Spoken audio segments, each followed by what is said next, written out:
करायचे तर तुम्हाला सुखी होता येतं. आम्ही गावात येताना मला एक बॅनर दिसलं पहा, तिथं अखंड हरिनाम सप्ताह आणि खाली अण्णाभाऊ साठेंचा फोटो होता.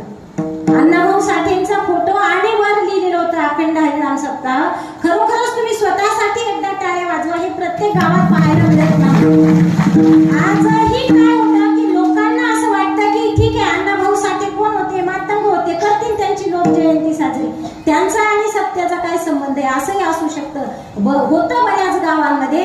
पण मला खरोखर आज मी पाहिलं तर त्या ठिकाणी अखंड हरिनाम सप्ताह आणि खाली अण्णाभाऊ साठेंचा फोटो होता. तर हे करायला सुद्धा खूप हिंमत लागते आणि खूप विचार मोठा ठेवावा लागतो की हे सगळं जे काय आहे ते आपलं आहे. सगळी सृष्टी ज्या विधात्याने निर्माण केली, ज्या परमेश्वरानेच कधी जात धर्म पाहिला नाही. तुम्ही विचार करा ना, जर देवाला जात निर्माण करायची असती तर त्याने जन्मता शिक्का दिला असता ना, प्रत्येकाच्या कपाळावर शिक्का असला असता.